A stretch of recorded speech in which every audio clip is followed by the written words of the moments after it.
Salam Merdeka Literasi semuanya. Nah, ini masih ada refleksi lagi dari teman kita Presi dari Fakultas Ilmu Hukum. Nah, Presi juga akan menyampaikan bagaimana suka dukanya ketika belajar by pandemi ya. Pada kondisi pandemi sekarang ini. Disilakan Presi. Salam literasi merdeka.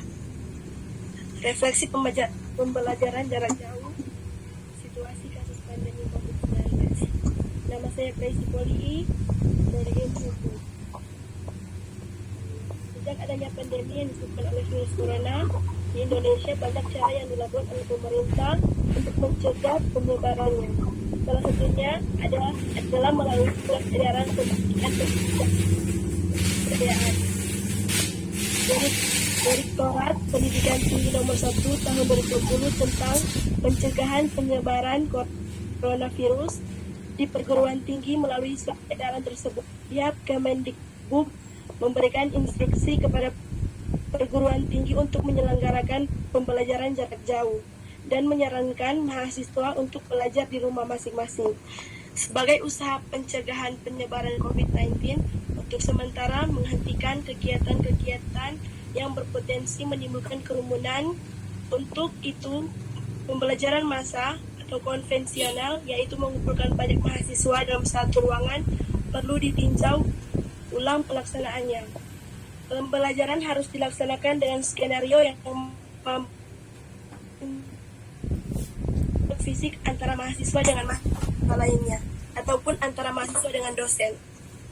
Dampak positif dari pembelajaran jarak jauh, dari pembelajaran via daring ini juga ada beberapa dampak yang dirasakan, yaitu mengerjakan untuk lebih mahir dalam dunia teknologi, kemudian dapat membiasakan mengatasi permasalahan secara mandiri. Selain itu, dapat juga menginvestasikan waktu kita dimanapun kita berada. Mahasiswa juga dapat bereksplorasi lebih melalui berbagai sumber. Kemudian media sosial yang ada juga dapat kita manfaatkan untuk belajar. Dampak negatif, namun dalam kuliah online ini juga memiliki sisi lain, yaitu dampak negatifnya.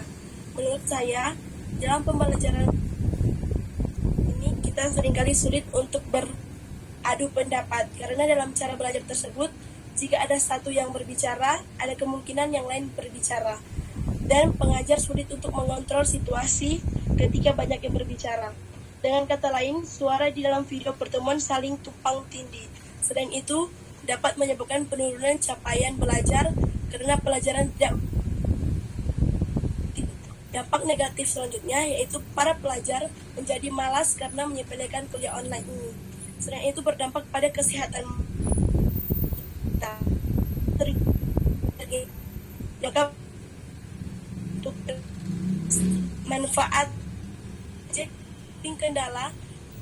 samping kendala-kendala yang ada, manfaat PJJ juga bisa dirasakan oleh pengajar dan peserta didik mahasiswa. Di antaranya, tersedia fasilitas e-moderating, di mana pengajar dan pelajar dapat berkomunikasi secara mudah melalui fasilitas internet tanpa dibatasi oleh jarak, tempat, waktu. Bila pelajar memerlukan tambahan informasi yang berkaitan dengan bahan yang dipelajarinya, ia dapat melakukan akses